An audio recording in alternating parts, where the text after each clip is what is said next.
Opinions and stories around the game we love, told by your favorite storytellers. Stay up to date with all things cricket. Subscribe to Cricbuzz's YouTube channel and press that bell icon now.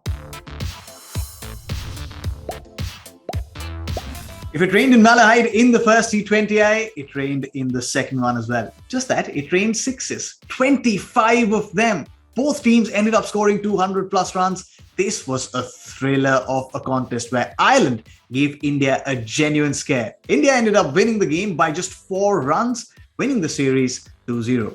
Indian captain Hardik Pandya called it right at the toss and opted to bat first in what seemed like very good batting conditions. A flat track, the sun was out. India, of course, made 3 changes. Ruturaj Gaikwad, who had a niggle in the last game, sat out. In came Sanju Samson, as Avesh Khan and Yuzi Chahal, the player of the match from the last game, also sat out, as in came Harshal Patel and Ravi Bishnoi. Now, in these perfect batting conditions, Sanju Samson and Ishan Kishan opened the batting. Ishan Kishan was soon gone, failing to make the most of these conditions, but his wicket was forgotten very quickly because of the kind of exhibition of shots that both Sanju Samson and Deepak Hooda put, who came in at number 3. The two helped India race to 54 in just 6 overs. The power play was very fruitful for India, but there were more runs to be had on this Malahide track, especially for Deepak Hooda, who followed the similar template from the last game. He first solidified, and once he was set, he really took all the bowlers to the cleaners. He first reached his half century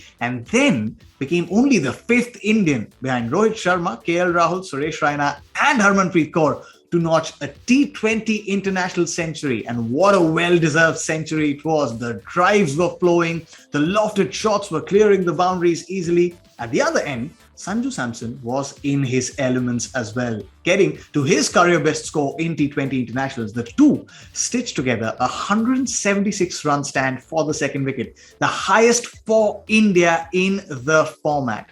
All of this meant that the platform was set, and at one point it did seem like India would get to even 250, but then a flurry of wickets towards the end meant that they only had to make do with 225. Now, I say only 225 because from the moment Paul Stirling and Andrew Balbirnie came out to bat, they made their intentions very clear. Especially Paul Stirling scored 18 runs off the very first over from Bhuvneshwar Kumar. At the other end, Andrew Balbirnie took his time, scored his first runs off his 8th ball through a 6, and then set the tone for the rest of the afternoon. Paul Stirling at the other end was also scoring those big runs. Ravi Bishnoi was brought into the attack inside the power play from captain Hardik Pandya, and off his very first ball, Paul Stirling hit him for a 6. Bishnoi came back to get Paul Stirling inside the power play, and yet Ireland at the end of 6 overs had scored 70 plus runs, ahead of where India were at the end of their power play because they'd only scored 54 runs for the loss of 1 wicket.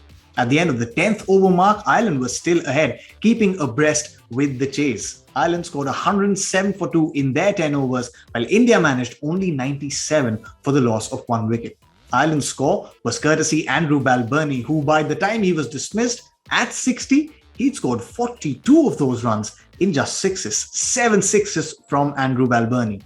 Now, Ireland remained in the chase also because of some other knocks. Harry Tector played a great knock. Then towards the end, George Dockrell almost pulled off a heist. The game went into the final over, 17 runs. Adair was batting. Umran Malik was to bowl. The equation came down to 8 runs of 3 balls, and it finally came down to 6 runs of the last ball. India averted a heist, avoided what could have been a very famous victory for Ireland, winning the game by 4 runs and sealing the series 2-0. But one department where India will look at and say we can really improve is the bowling, especially in this game. 20 extras, 8 wides, 4 no balls in those extras, something that will be spoken about in those team meetings. So then India clean up the series 2-0, and Indian captain Hardik Pandya and the team management will be very happy with this result because they made a few changes here and there, and most of those changes, most of those tactics stuck, and that will bring a huge smile on that entire group.